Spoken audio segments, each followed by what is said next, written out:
Selamat malam, selamat bergabung di Sandal JP Channel. Masih di channelnya sharingnya para manusia yang lagi menentukan arah. Masih bersama saya Ipung, host pada malam hari ini. Hari ini Sandal Jepit mau ngambil tema tentang pendidikan. Nah, saya mengundang teman dekat saya yaitu Afifun Najib. Afifun Najib, selamat malam Afifun Najib. Selamat malam Kak Ibu. Wah, sahabat dekat. Kita udah kenal berapa tahun, Jib? Kita udah kenal kayaknya baru 2 tahunan Kak Ibu. 2 tahunan ya? Ya baru 2 tahunan. 2 tahunan Ini dia. jangka waktu yang cukup pendek lah saya pikir. Nah, Najib ini sendiri ini kuliah di Staikosin ya, Jib? Iya. Semester berapa, Jib? Belum. Saya semester 6 Kak Ibu. Oh, semester 6. Udah 3 tahun berarti ya? Udah 3 tahun. Ambil jurusan apa, Jib? Kuliah, Jib? Sayanya ambil jurusan pendidikan agama Islam. Semester 6. Itu fakultasnya apa itu? Kalau di perguruan tinggi yang notabene swasta itu yang masih sekolah tinggi belum ada fakultas Kak Ibu. Adanya jurusan. Jadi jurusannya pendidikan agama Islam. Seperti itu. Oh, gitu. Oke. Selain kuliah, aktivitasnya Najib apa? Selain kuliah, aktivitas saya sendiri banyak dari nongkrong, main game, baperin cewek, aktif di organisasi. Itu yang utama ya. Ya, yang utama seperti itulah. Oke, Cip, sambil diminum kopinya, Cip ya. Mumpung masih hangat. Terima kasih Kak Ibu. Cip, ini Cip. Nah, ini kan Sandal Jepit mengundang Najib. Ini kan mau ngambil tema tentang pendidikan, Cip. Iya. Pendidikan dan kepemudaan. Jadi dua hal yang perlu kita jagungkan lah. Siap. Jadi pemuda dan jagoan lah. Ini teman-teman Sandal Jepit kan pengen cari perwakilan dari mahasiswa lah. Aku kan punya kenalan, kamu udah kenal kamu lama, udah 2 tahun nih. Mungkin kemarin kan sempat kita ketemuan, kamu juga di warung kan juga bahas tentang pendidikan, kemudian seperti apa. Nah, itu kan yang baru dengar kan saya. Ini kan teman-teman yang ada di rumah, pemirsa yang di rumah juga pengen mendengar sih tentang pendidikan dan tentang kepemudaan di lingkupnya Blora lah, Cip. Iya. Cip, mungkin yang perlu teman-teman di rumah itu tahu tentang pengertian pemuda menurut Najib sendiri itu gimana sih? Pemuda itu yang gimana?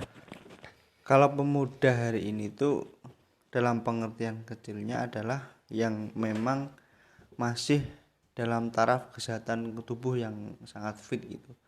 Artinya secara umur itu bisa dilihat 15 sampai 30 itu pemuda.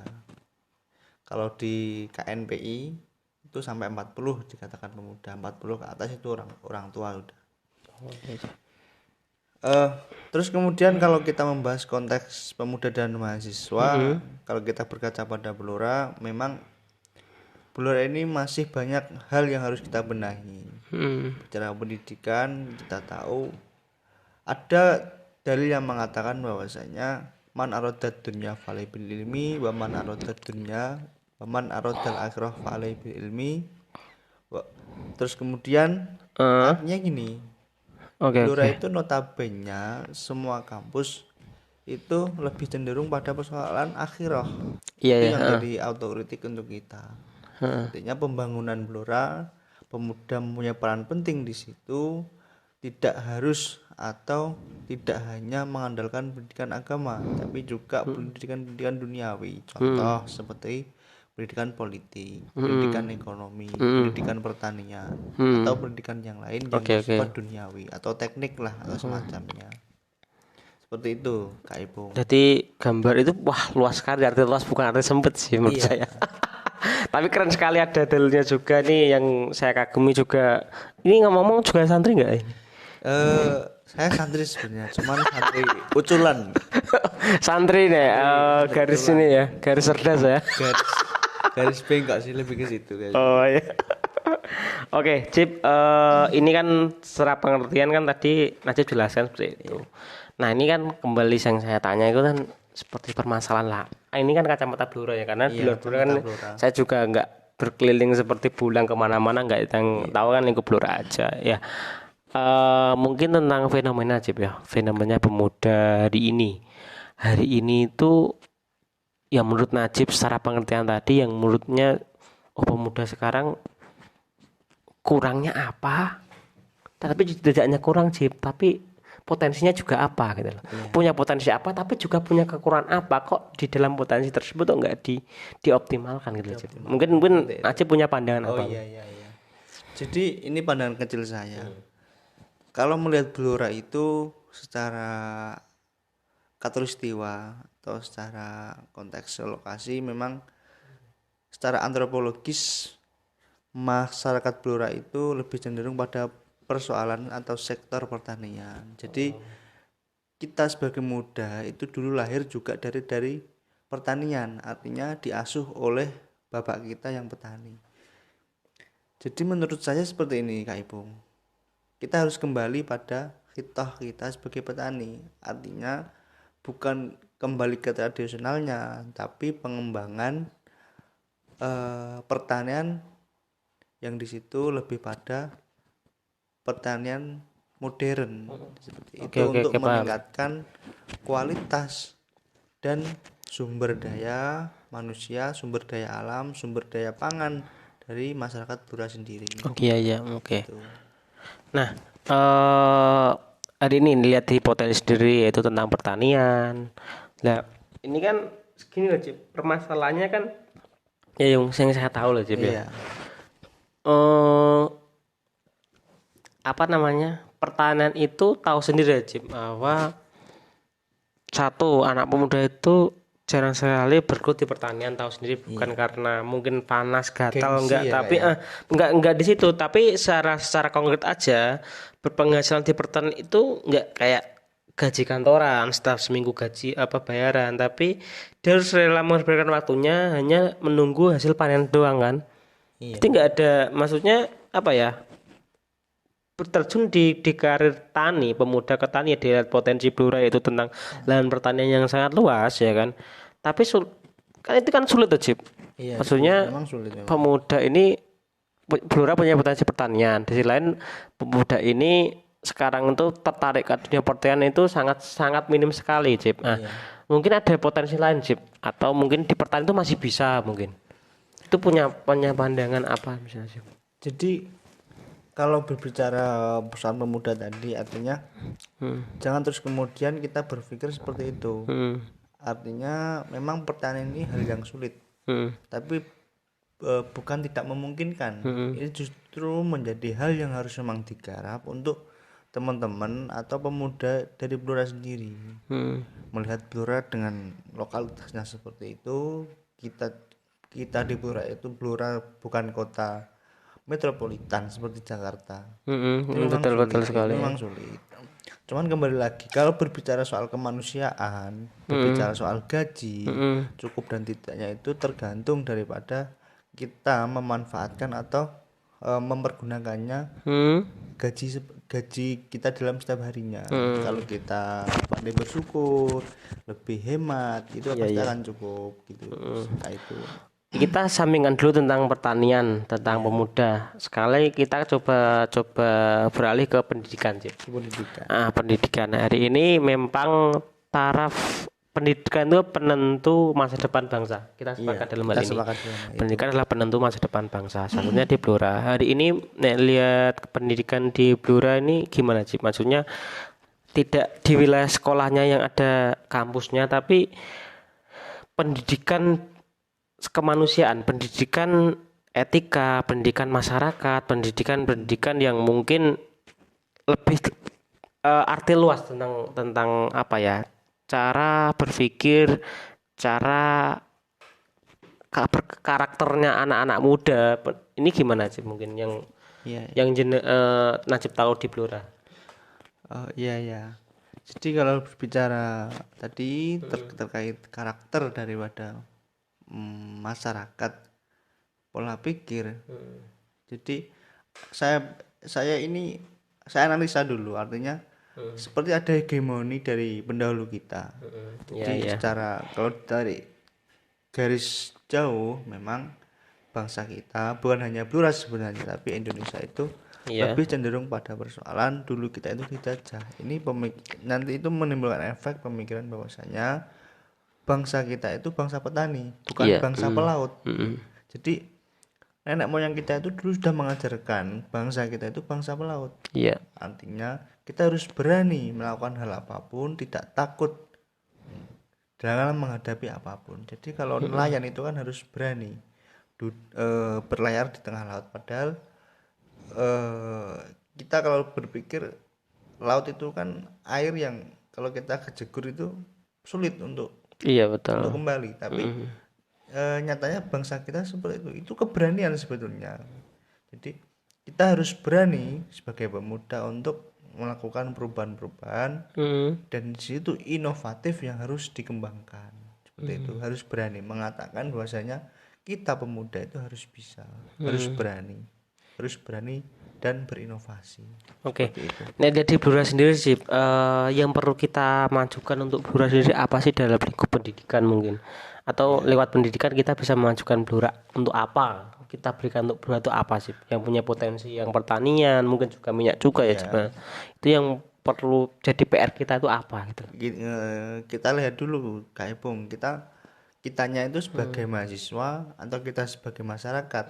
Oke. Jadi kalau berbicara soal kemajuan itu memang yang berperan penting dalam kemajuan daerah itu pemerintahannya. Oh gitu. Ya. Jadi masyarakat itu hanya sebagai support system, tidak bisa terus kemudian membuat kebijakan atau membuat perubahan reformasi yang begitu besar. Itu yang Oke. sulit. Iya. Seperti itu. Kalau dari sudut kacamata pemerintah, memang kalau bicara pendidikan, pemerintah hari ini harus berani, harus mendirikan suatu lembaga pendidikan yang di situ memang berkemajuan.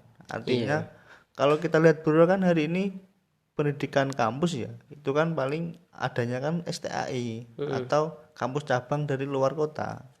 Saya pikir Bora perlulah mendirikan pendidikan, lembaga pendidikan universitas atau sejenisnya yang di situ memuat ilmu-ilmu baru, tidak berkutat pada persoalan akhirah. Ini yang saya pikir Betul sekali.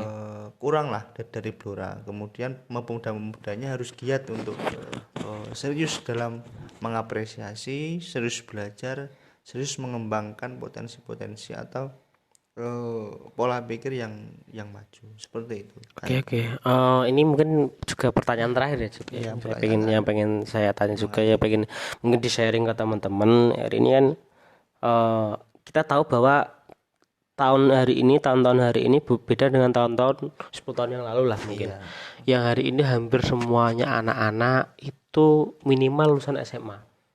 Iya kan, kecuali kalau nggak SMA mungkin bedal saat sekolah atau mungkin kan kebanyakan sekarang mahasiswa kan hampir setiap desa itu ada mahasiswa. Iya. Betul nggak? Betul. Nah, jadi banyaknya lulusan sarjana, lulusan SMA ini juga menambah juga angkatan kerja. Tapi mengingat Blora sendiri ini apa ya? Tahu sendiri kan, industri juga nggak besar, lapangan kerja juga minim, ya kan? Banyaknya pengangguran di mana-mana. Ditambah lagi potensi Blora yang pertanian ini tidak ikut menarik keminatan para angkatan kerja di sini. Iya. Nah, betul kan? Nah, Betul. nah ini mungkin apa ya? Punya apa? Bukan solusi, apa? Pendapat. Maksudnya di Blora sendiri ini kita sebagai berbagai elemen ya, pemerintah, masyarakat, apalagi juga para angkatan kerja, para anak-anak DDI yang sudah lulus ini kita bareng-bareng apa yang harus kita cari solusi di sini gitu. Kita harus apa lagi gitu loh. Karena dilihat di Blora sendiri dari letak geografis dikelilingi hutan. Tahu kan? Dari lewat jalan juga nggak jalan raya kan, bukan jalan raya seperti Pantura kan, jalan-jalan alternatif yang sekarang mengingat juga jalan-jalan jelek sekali kan ya. Itu gimana sih? Mungkin punya pandangan untuk agar anak-anak ini juga tidak mengurangi angka pengangguran juga lah, Cip. Iya. Oke, terima kasih Kak Ibung. Jadi ada istilah seperti ini. Kalau ingin menolong seseorang. Heeh. Artinya kalau ingin mendapat ikan itu jangan dikasih ikannya, tapi diajarin caranya memancing. Betul, betul. Seperti itu.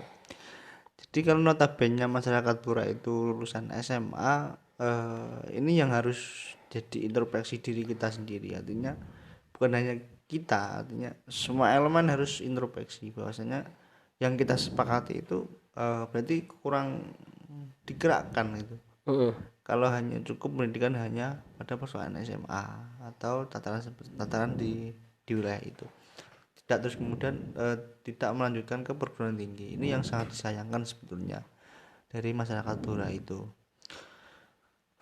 Terus kemudian terkait kerja, angkatan kerja, ini yang paradigma berpikir kita harus diubah. Kita bukan sebagai buruh, jadi kita harus lebih kreatif dalam menciptakan peluang-peluang kerja. Ya meskipun Pura sendiri itu tidak dilalui oleh transportasi besar, bukan seperti Pantura, bukan seperti wilayah-wilayah Bandung atau dan lain, tapi saya pikir mungkinlah Pura ada potensi sendiri baik dari minyak ataupun dari pertanian. Itu Jadi dapat diolah, cara dikembangkan. pandang ya, Cara lebih ke pandang. mendasarnya kita ubah dulu cara pandang Cara mindset pandang kita. kita. Cara pandang kita, mindset kita harus diubah. Mindset kita itu bukan mindset pecundang, bukan mindset bangsa yang dijajah, tapi kita mindset berkemajuan. Iya. Kita punya tokoh-tokoh besar lah dulu dapat kita lihat. Candi Borobudur itu kan juga didirikan oleh salah satu nenek moyang kita. Candi Borobudur, kita lihat Gajah Mada itu kan peradaban yang sangat besar, dan di situ seharusnya yang kita pikirkan adalah bagaimana kita menggali seperti itu dan menjadikan semangat dalam berinovasi atau berkemajuan, bukan Berarti, terus kemudian malah kemunduran mental atau kemunduran mindset seperti itu. Oke. Ini kan di Blora sendiri kan juga angka pengangguran itu kan juga termasuk tinggi ya, Angka termasuk pengangguran tinggi, dan mungkin yang Najib jelaskan tidak hanya memajukan Blora itu tidak hanya faktor materi saja, tapi juga materi bagaimana cara berpikir, cara cinta kita kepada Blora, dunia Blora sendiri ya kan, itu harus lebih tinggi kan. Itu juga tidak kenal lelah ya, namanya pemuda. Kadang kan pemuda itu kan baru mengenal gagal sudah sudah lelah, sudah nggak mau berjuang lagi. Memang tidak ada perjuangan yang mudah gitu aja, Cip ya. Najib, terima kasih malam ini sudah bergabung di channel Jepit. Lain kali bisa kita sharing lagi ya, dapat kesempatan. Ini saya terima kasih. Oke pemirsa, kali ini Najib sudah memberikan sharing, memberikan ilmu kepada kita bahwa pemuda itu harus berani, punya potensi besar untuk memajukan daerahnya masing-masing. Walaupun daerahnya itu gersang, walaupun daerahnya itu miskin sumber daya alam, tapi yang perlu dirubah itu adalah cara pandangnya terlebih dahulu. Seperti teman-teman pemirsa yang ada di rumah. Teman-teman di rumah jangan sampai lelah, jangan sampai putus asa untuk benar-benar bangkit. Ya, karena nilai pemuda itu adalah penentu masa depan bangsa. Oke, cukup sekian. Terima kasih Kak Najib. Terima kasih telah bergabung. Terima kasih semuanya masih di channel Jepit Channel. Sampai berjumpa di channel berikutnya. Stay tune.